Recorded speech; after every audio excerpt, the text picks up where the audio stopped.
میں اب ان کو گستاخ رسول کہوں تو اس میں کوئی بھی شک و شبہ نہیں۔ ایک مولوی اسٹیج پر کھڑے ہو کر کے اس نے کہا یہ بریلویوں کا پیدا کیا ہوا ہے حاضر و ناظر، کہتا ہے وہ کہتے ہیں رسول حاضر ہوتے ہیں ناظر ہوتے ہیں، دیکھو کہیں ہماری کرسی کے پاس آئے ہیں کیا؟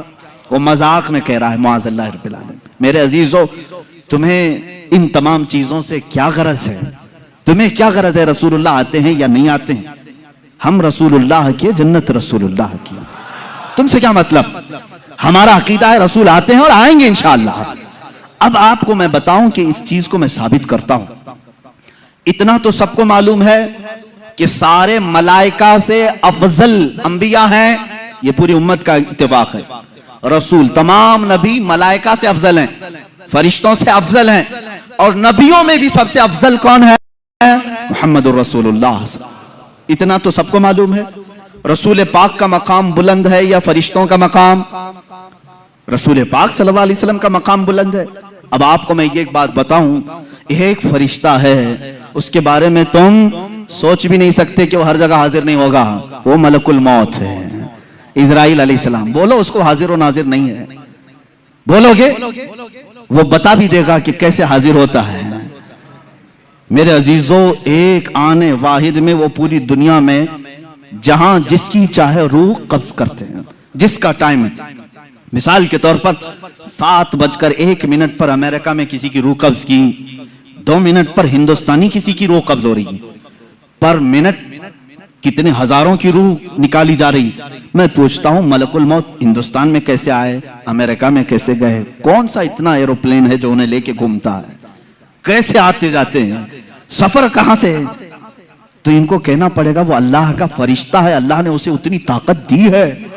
اے ظالموں، تمہیں معلوم ہے اللہ نے اتنی طاقت فرشتے کو دی ہے تو اپنے محبوب کو کتنی دی ہوگی، اپنے رسول کو کتنی دی ہوگی؟ وہ فرشتہ آنے واحد میں پوری دنیا میں جہاں سے چاہے روح قبض کرتا ہے۔ تو میرے آقا صلی اللہ تعالیٰ علیہ وسلم ایک وقت ہماری اس مسجد میں بھی آ سکتے ہیں، مدینہ طیبہ میں بھی ہو سکتے ہیں، خانہ کعبہ میں بھی ہو سکتے ہیں۔ اب یہ ایک بات یہ بھی میں بتا دوں، ایک وقت ایسا کیسے سب جگہ کیسے آ سکتے ہیں، اس کو بھی میں آیت سے ہی بتاؤں گا۔ آیت کا ایک ٹکڑا جو آخر میں نے پڑھا، اللہ نے فرمایا بِإِذْنِهِ وَسِرَاجًا مُنِيرًا، اے رسول ہم نے آپ کو اپنے حکم سے، اللہ کے حکم سے سراج منیر، چمکتا ہوا سورج بنا کر بھیجا ہے، چمکتا ہوا سورج بنا کر کے بھیجا ہے۔ جو مجھ سے یہ سوال کرتا ہے رسول ایک ہی جگہ ہندوستان میں بھی، پاکستان میں بھی، افریقہ میں بھی، امریکہ میں بھی کیسے آ سکتے ہیں، میں اس سے کہتا ہوں وہ جو طلوع رسول سے چھنا ہوا سورج ہے اور آفتاب، وہ آفتاب جو آسمان پر طلوع ہوتا ہے، امریکہ والا یہ نہیں کہتا کہ ہندوستان کا سورج یہاں نہیں آ سکتا، پاکستان والا نہیں کہہ سکتا کہ وہ سورج الگ ہے جو تمہارے یہاں چمک رہا ہے۔ ایک وقت سورج نکلتا ہے اور کائنات عالم میں سارے انسان اسے دیکھتے بھی ہیں، سورج اپنی کرنیں سب پر یکساں بکھیرتا ہے۔ جب یہ سورج کا حال ہے، یہ سورج کا حال ہے، اعلیٰ حضرت فاضل بریلوی رحمت اللہ تعالی علیہ نے یہ فرمایا ہے کہ یہ سورج، چاند، تارے، ان کو چمک کیسے ملی، ان کو چمک کیسے ملی؟ فرماتے ہیں کہ روزے شب معراج اللہ کے نبی صلی اللہ تعالی علیہ وسلم، یا اس سے قبل جب اللہ تبارک تعالیٰ نے اپنے نبی کا نور پیدا کیا، اعلیٰ حضرت فرماتے ہیں کہ ان کو جو روشنی ملی ہے وہ نہانے میں جو قطرے گرے تھے کٹورے تاروں نے بھر لیے تھے، حضور پاک صلی اللہ تعالیٰ علیہ وسلم کے نور پاک کے جو چھینٹے تھے وہ ان چھینٹوں کو ان کو دیا گیا اور یہ روشنی سے پوری دنیا کو چمکا رہے ہیں۔ اس رسول پاک کے نور سے مستعار سورج پوری دنیا میں ایک وقت چمک سکتا ہے تو حبیب کبریا بیک وقت لاکھوں مومنین کی قبر میں کیسے نہیں آ سکتے؟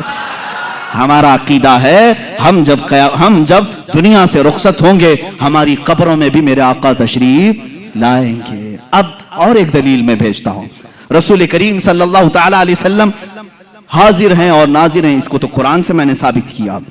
قرآن کی آیت نمبر 1، وہ گواہ ہیں، گواہ کے لیے شرط کیا ہے؟ موقع پر ہونا ہے اور دیکھ رہا بھی ہو۔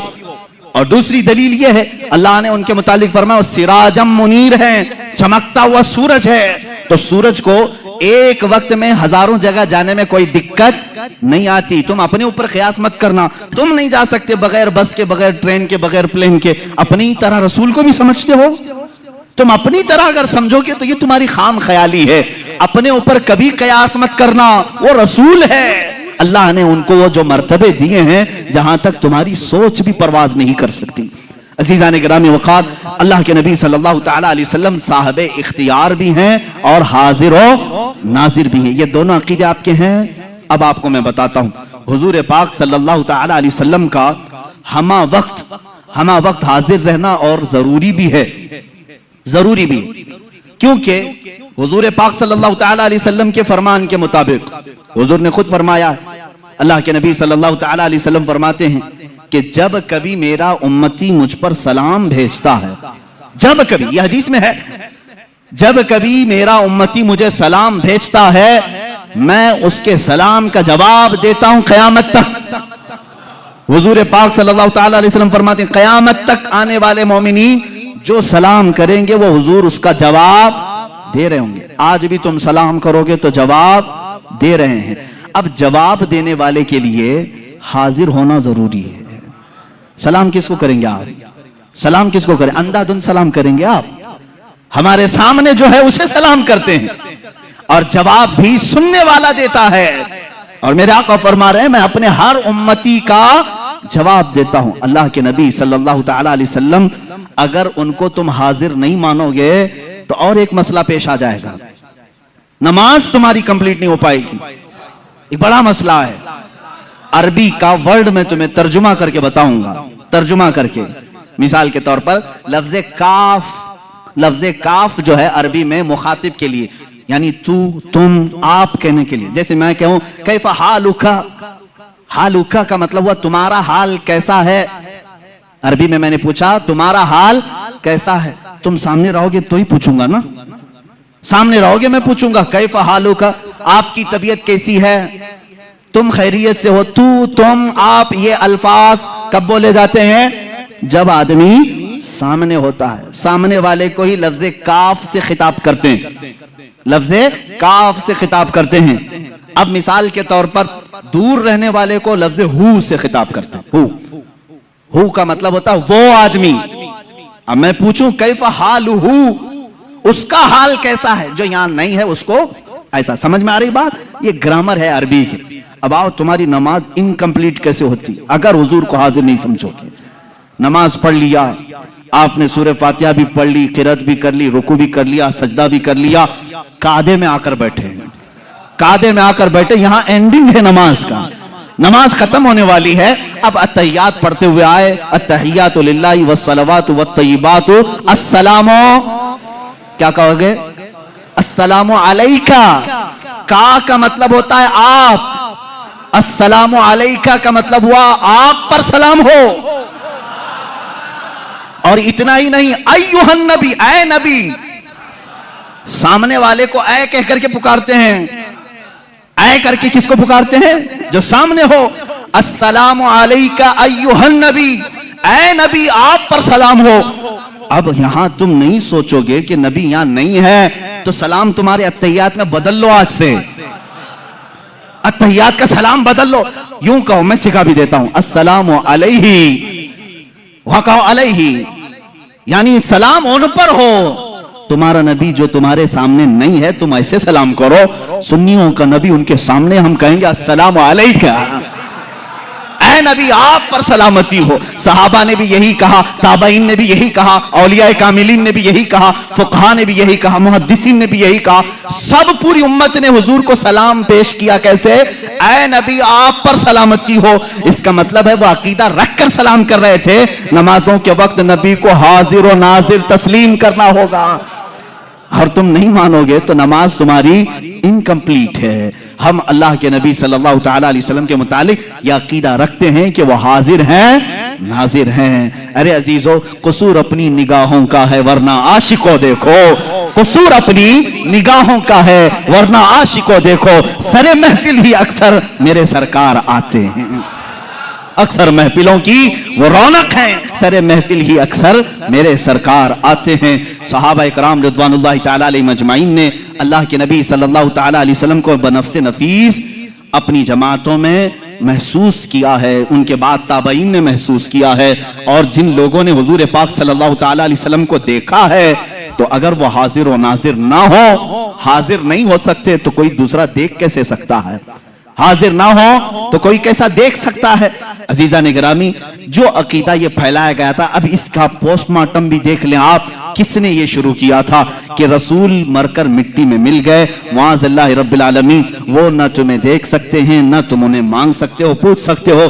کل جو بات میں نے بتائی تھی، مستشرقین جو یہود و نصارہ اسلام کو پڑھتے ہیں اور اسلام میں شک و شبہ ڈالنے کی کوشش کرتے ہیں، انہوں نے یہ شوشہ چھوڑا تھا تاکہ امت رسول سے دور ہو جائے، اس لیے کہ تمہارے اندر جو سب سے بڑا پاورفل اور سب سے بڑا مضبوط عقیدہ جو ہے وہ اپنے رسول کو لے کر کے ہے، اس لیے کہ یہودی اس بات کا اعتراف کرتے ہیں، انہیں مار دو، انہیں قتل کر دو، ان کے گھر لوٹ دو، ان کو جلا وطن کرو، یہ سب برداشت کرتے ہیں، لیکن یہ اپنے نبی کی عظمت پر آئی ہوئی بات کو برداشت نہیں کرتے۔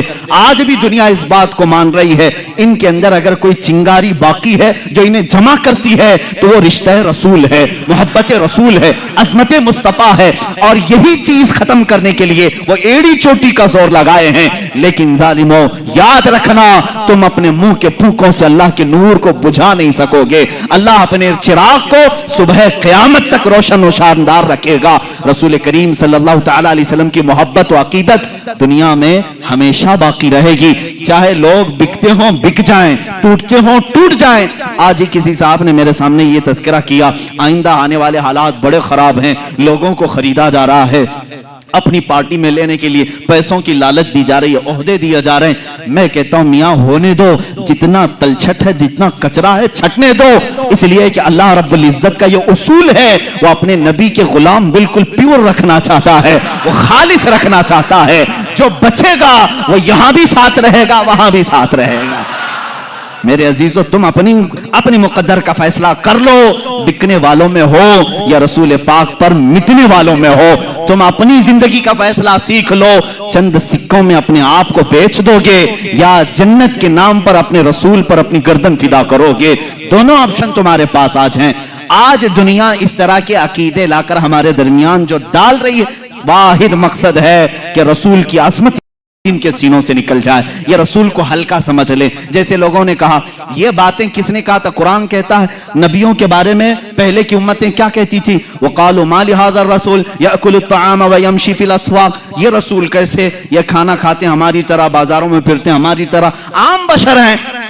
انہوں نے یہی کہا تھا پہلے کی کفار و مشرکین نے۔ آج بھی ان کی بولی کچھ لوگ بول رہے ہیں، رسول کچھ خاص نہیں ہیں، ویسے ہیں جیسے انسان تھے، ان کو الگ سے کوئی پاور نہیں تھا، الگ ان کا کوئی اختیار نہیں تھا۔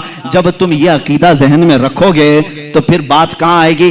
رسول کو اگر بول رہا ہے کیا فرق پڑتا ہے، مجھے بھی بولتا ہے، ان کو بھی بولتا ہے، یہ تمہاری ذہن کی سوچ بن جائے گی۔ میرے عزیزو، عقیدہ آج تک تو ہمارا یہ ہے، ہمیں بولتا ہے بول لے، رسول کے بارے میں ہرگز نہ بولنا، اس لیے کہ ہم برداشت کرتے ہیں ہمارے پورے خاندان کو، لیکن رسول پاک کی عظمت کے خلاف ایک جملہ بھی برداشت نہیں کرتے۔ ہماری جو طاقت ہے، جس طرح سے ہو، ہم اس کا دفاع کرتے ہیں۔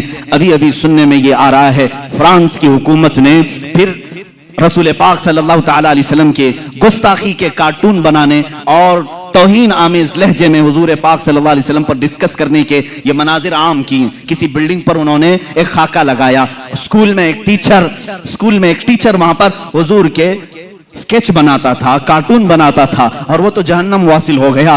ایک بچہ ہی اس کو قتل کر دیا، مار دیا، ختم ہو گیا۔ اور گستاخ رسول کی یہی سزا ہے، دنیا میں بھی اور آخرت میں بھی۔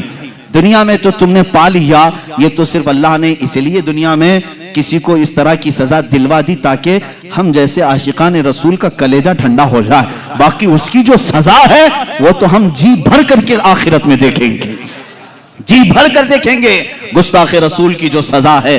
عزیزان گرامی وقار، میں تمہارے ایمان و عقیدے کے متعلق یہ کہنا چاہوں گا، آج پھر سے امت پر وہی حال آیا ہے جو چند صدیوں پہلے اسپین پر دہرایا گیا تھا۔ حضور پاک صلی اللہ تعالیٰ علیہ وسلم کی عظمت سے چھیڑ چھاڑ، اسلام اور مسلمانوں کے متعلق ہرزہ سرائی کرنا، قرآن کو لے کر ڈیبیٹ کرنا، یہ کیا آج عام نہیں ہو رہا ہے؟ ہمارا مذہب کھلواڑ بنایا جا رہا ہے۔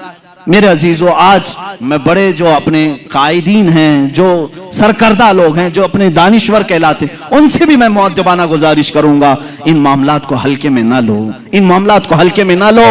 تمہاری داستان تک نہ رہے گی داستانوں میں، نہ سنبھلو گے تو مٹ جاؤ گے ہندی مسلمانوں، تمہاری داستان تک نہ رہے گی داستانوں میں۔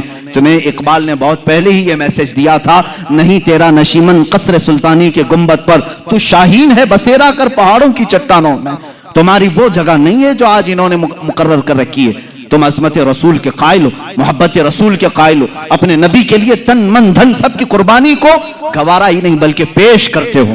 یہ ہمیشہ سے یاد رہے، چند چیزوں پر گیدڑ بھبکی آتی رہے گی اور ڈر کر بھاگنا نہیں۔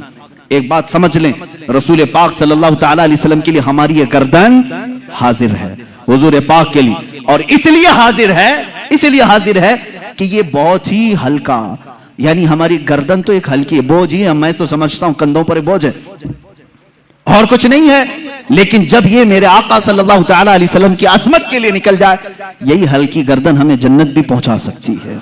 سودا کرنا ہو تو عشق رسول کا سودا اسی پر ہوگا، وصول ہو جائے گی زندگی انشاءاللہ العزیز۔